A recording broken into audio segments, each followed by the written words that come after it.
क्योंकि नए वस्तु में नहीं होते हैं, प्रमाण और नए वस्तु में नहीं है, ये ज्ञान में है। ये वस्तु नहीं है, वस्तु को जानने के उपाय हैं। कोई भी वस्तु प्रमाणभूत नहीं है, कोई भी वस्तु नए रूप नहीं है। प्रमाण और नयों के द्वारा जाना जाता है। इसलिए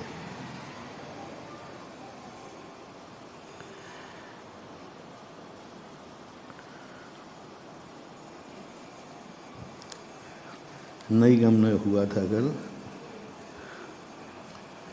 अब संग्रह नय आता है। अपनी जाति का विरोध नहीं करके अनेक पदार्थों का एक पने से जो ग्रहण करता है उसे संग्रह नय कहते हैं। अपनी जाति का, अपनी जाति बनाओ, कोई भी वस्तु की जाति बनाओ।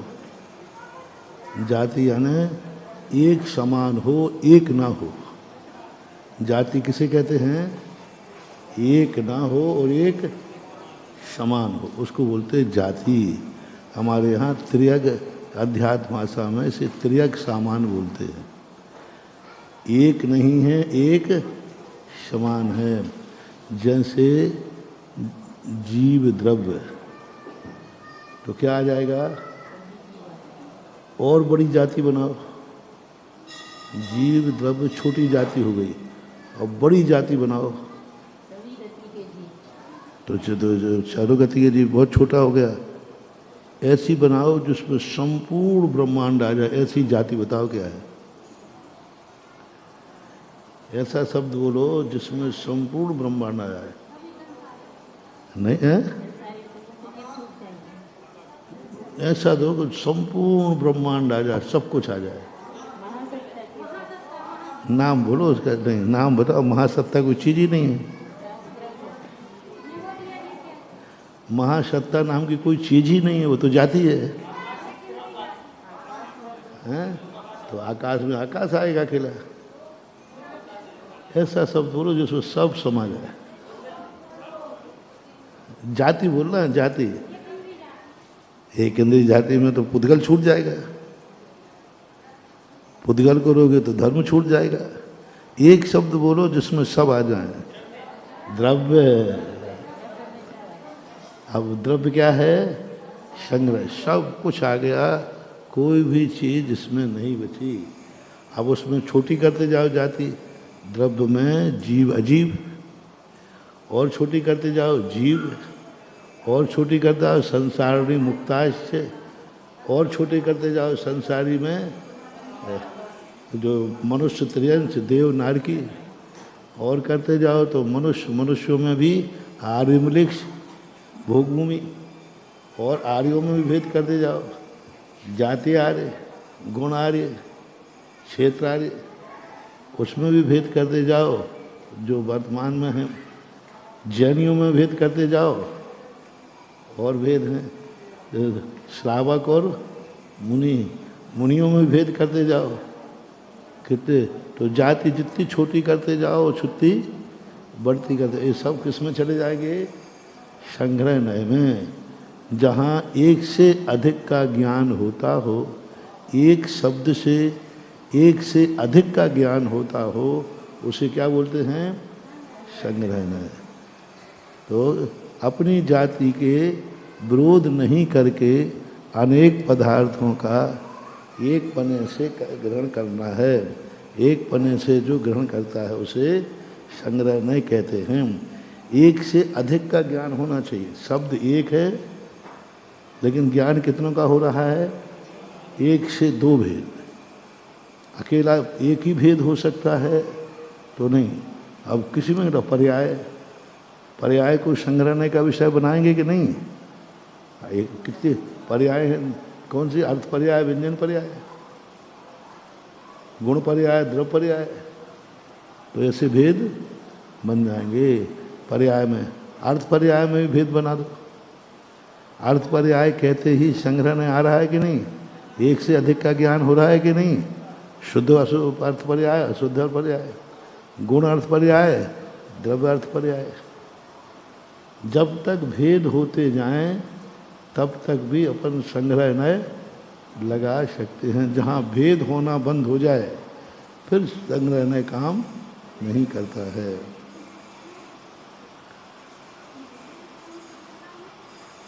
हैं? हम विषय ही नहीं बना रहे, भेद ही नहीं कर रहे। हम तो पर्याय कह रहे, हमारा विषय पर्याय है। हम द्रव्य गुण पर्याय को भेद थोड़ी कर रहे। जब हम द्रव्य कहें और द्रव्य गुण पर्यायों के, द्रव्य किसे कहते हैं? द्रव्य गुण पर्याय के समुदाय, तब भेद हो गया। हमने विषय ही पर्याय को बनाया। अब पर्याय में दो आते, हमने अर्थ पर्याय और हाँ, जब हम भेद करें, हमें भेद करना ही नहीं है। सभा ये किसने का विषय है? संग्रहण का। अब हम भेद करना ही नहीं है स्त्री पुरुष पर्याय का। अब हम भेद करना है तो फिर हम कहते हैं मनुष्यों की सभा। तो हमने भेद कहाँ किया कि स्त्रियों की अलग है? हम ये भेद करें कि यहाँ स्त्री और पुरुष दोनों बैठे हैं तो अब व्यवहार में हो गया। हमने एक को विषय ही नहीं बनाया। हमने पुरुषों की सभा कहा, ये पुरुषों की सभा, इधर पुरुष बैठे हैं। अब इसमें संग्रह है कि नहीं? ब्रह्मचारी बैठे और गृहस्थी बैठे, मुनि महाराज भी बैठे। विषय के ऊपर आपका विषय भेद जानना है या आपका विषय किसी एक जाति को जानना है? एक जाति को जानना है तो संग्रह नहीं आएगा। जब हम दो जाति का ज्ञान करना चाहें, दो जाति, तो हमारे लिए पर्यायें कितनी होती हैं? अब देखना, संग्रह नहीं लेना। हमने ग्रहण किया ये पर्याय हैं, बस ये संग्रह नहीं है। पर्याय कितनी होती हैं? दो, यानी कैसे भी मान लो, अर्थ और व्यंजन पर्याय। अब हमने पर्याय कितनी होती हैं ये कौन नहीं बताएगा? व्यवहार में। संग्रह नहीं कहता, हम अलग नहीं कर पाएंगे। हमें तो एक जाति बताओ, पर्याय बताओ, पर्याय बता दूंगा। अर्थ और व्यंजन पर्याय का भेद कौन करेगा? व्यवहार में करेगा। जो नए संग्रह नए के ग्रहण किए हुए पदार्थ को विधि, देखो आ गया ना, विधि पूर्वक भेद करता है वह व्यवहार में है। जो नए संग्रह नए के द्वारा ग्रहण किए हुए विषय में क्या करता है? भेद। हमने पर्याय ग्रहण की थी, भेद तो नहीं किया था। अब व्यवहार में क्या कहता है? भेद करता। हमने जीव ग्रहण किया था, भेद तो नहीं किया था। और व्यवहार में कहता है संसारी और मुक्त। तो उसी संग्रह नय में छुपे हुए भेदों को जो उजागर कर देता है उसे व्यवहार नय कहते हैं।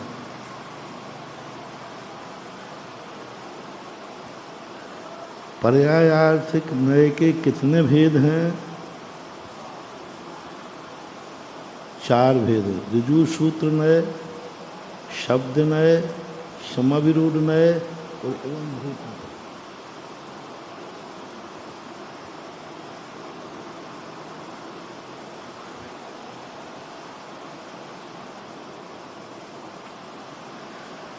यदि अपन प्रश्न को उत्तर में न लगावें, ऋजु सूत्र समाविरूढ़ एवं भूत, क्या समझे? ऋजु सूत्र शब्द और समाविरूढ़ अभिभव एवं भूत, ये क्या है? नए मत बोलो, इससे कुछ भी अर्थ निकल आएगा। तो आपको क्या लगाना है? प्रश्न को दोहराना है। हाँ, ऋजु सूत्र नए है और नए नहीं लगाए तो ऋजु सूत्र का अर्थ क्या लगाएं? सीधा सूत्र, धागा सीधा, सीधा धागा ऋजु सूत्र है। शब्द का अर्थ क्या लगाएं? शब्द है। और समाविरूढ़ का अर्थ क्या लगाएं? कुछ नहीं, रूढ़ है कि माइक कहते से। अब माइक कहते हैं, अब माइक है तो है, बस सीधे समाविरूढ़ है। इसको किताब कहते हैं। जितने शब्द हैं प्रायः रूढ़ हैं। पदार्थ में शब्द नहीं होते, शब्द हमारे द्वारा थोपे जाते हैं। मान लो अपन इसको सब लोग कहें कि अपन कल से माइक को किताब कहेंगे, तो अपन का किताब लगा दो, तो क्या लगा दोगे? अपन सबको मालूम है, और जिसको मालूम नहीं वो कहेगा महाराज ने कहा किताब लगा दो, और ये लगा रहा है माइक। तो जितने भी शब्द हैं वस्तु के मनुष्यों के द्वारा थोपे गए हैं, प्रचलन में लाए गए हैं। अकृत्रिम हैं तो भी अकृत्रिम रूप से चले आ रहे हैं।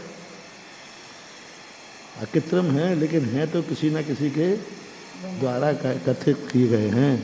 इनको यह कहना यह नियम से, इसलिए शब्दों का आविष्कार पहले होता है, व्याकरण का बाद में।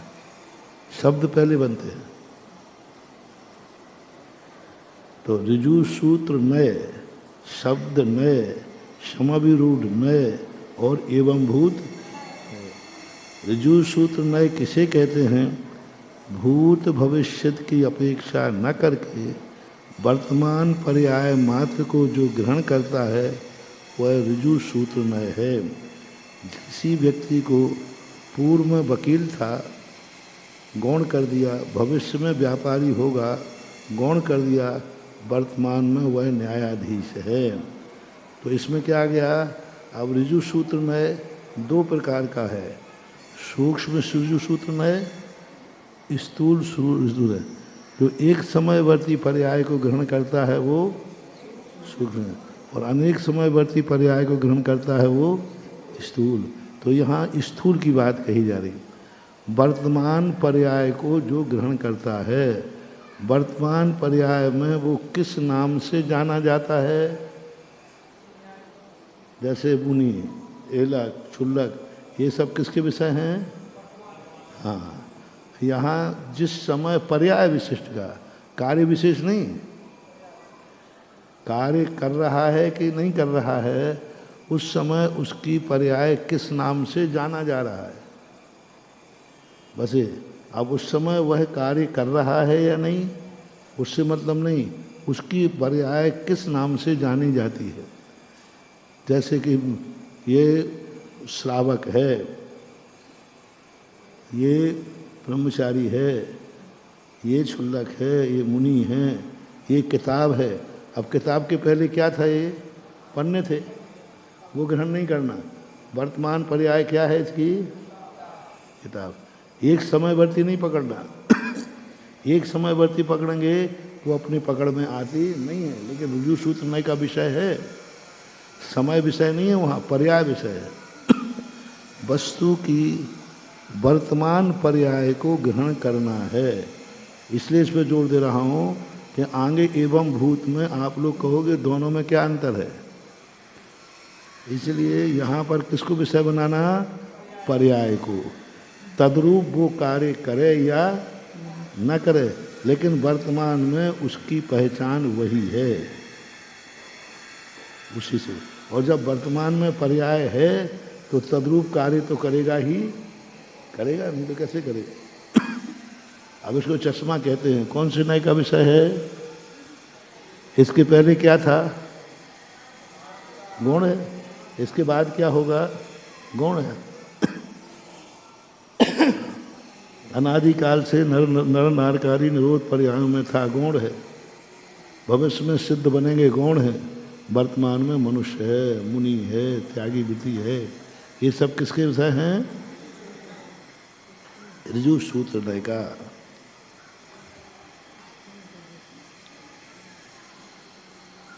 आगे पीछे वो वर्णन कर रहा है, लेकिन उसको विषय नहीं बनाना। वर्णन तो करेगा वो, लेकिन विषय नहीं। शब्द नय किसे कहते हैं? लिंग, कारक, वचन, काल, उपसर्ग आदि के भेद से जो पदार्थ को भेद ग्रहण करता है वह शब्द नय है। लिंग, कारक, वचन, काल और उपसर्ग, चार चीज़ें कहीं।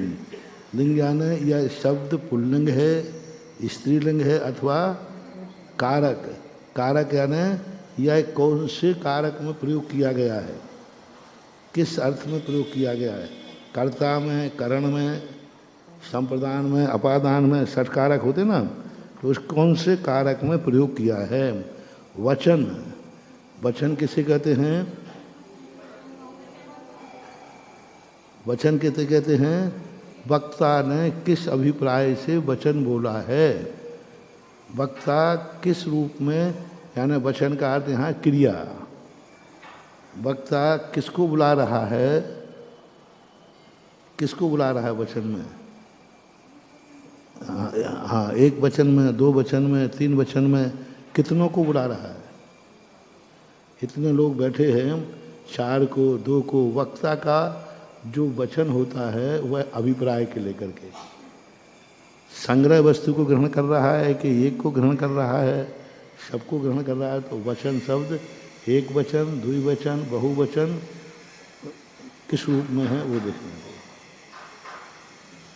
काल, काल का अर्थ क्या है, हाँ भूत का वचन है, वर्तमान का है, अतीत का है, सुबह है, दोपहर में है, शाम है, दिन है, रात है। काल का स्वाध्याय का काल है कि पोषण का काल है कि प्रतिगुण का काल है, ये शब्द भेद करेगा वो। उपसर्ग, उपसर्ग के अनुसार शब्द का अर्थ बदल देगा। योग, अब योग में भी उपसर्ग लग गया तो क्या हो गया, तो अर्थ बदल गया कि नहीं, बदल गया। तो इस जैसे दारा, भार्या, कलत्र, ये तीनों भिन्न भिन्न लिंग के शब्द एक ही स्त्री वस्तु के वाचक हैं, एक ही स्त्री के नाम हैं, लेकिन दोनों के, अब दोनों यदि किसी का नाम रख दिया जाए, दारा एक का नाम भार्या, एक का नाम कलत्र, तो तीनों की राशि अलग अलग आएगी कि एक ही, और कुंडली भी, मूर्ति भी उसकी कुंडली निकाली जाएगी, दाप है, उसकी भाप है और उसकी काप है, और तीनों की कुंडली अलग अलग बनेगी। यदि शब्द नय नहीं होता तो सभी की कुंडली एक बन जाती है। तो नाम से भी कुंडली बनती है, नाम का पहला अक्षर, तो ऐसा।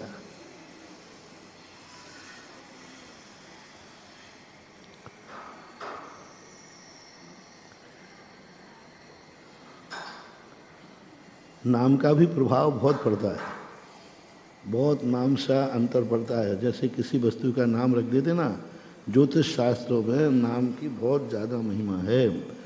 उसी व्यक्ति का नाम कुछ है और वो अक्षर पहला उसकी राशि के विपरीत राशि पे पड़ रहा है, तो उस नाम से वो बहुत परेशान रहेगा। और कभी कभी वह अक्षर राशि के, इसलिए ज्योतिष ये कहता है राशि के अनुसार ही नामकरण होना चाहिए, यद्वा तद्वा नाम नहीं होना चाहिए। दीक्षा के बाद तो कहाँ नाम राशि के हिसाब से होगा। गुरु की महिमा वर्णी न जाए, गुरु नाम जपो। और उन्होंने जो रख दिया तो रख दिया। कायदा क्या है, कायदा है, कायदा यही है, कायदा से राशि के अनुसार निकालें। अब इतने कौन निकालता है। और चूंकि धर्म क्षेत्र में आध्यात्मिक विषय होने से नाम को गौण कर दिया जाता है। कुछ भी नाम रखो, नाम तो एक पहचान ही तो है, तो अध्यात्म क्षेत्र होने से गौण कर दिया गया, वस्तुतः उसका प्रभाव होता है। जैसे आप ही कह रहे थे, हमारे जो पहले नाम था उस नाम में हम बीमार ही बीमार बने रहते थे, और जैसे ही आपकी उन्हीं दीक्षा हुई तो नाम बदल गया, तब से आप स्वस्थ रहने लग गए। मैंने तो कहा नहीं, उन्होंने बदल दिया। मैंने तो कहा नहीं था, मैं तो जो मुझे मालूम भी नहीं था।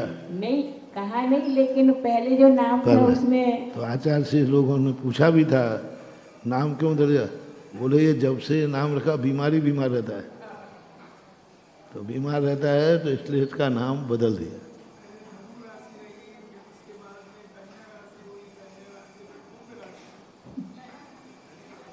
कैसे? मकर राशि, मकर मकर कन्या, कन्या रानी।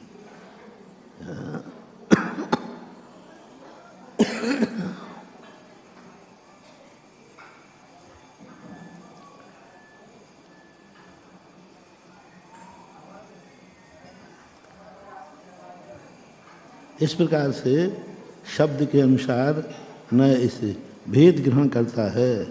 शब्द बदल देने से उसका अर्थ भी बदलेगा, उसकी अर्थ क्रिया भी बदलेगी और उसके अनुसार उसको जाना जाएगा।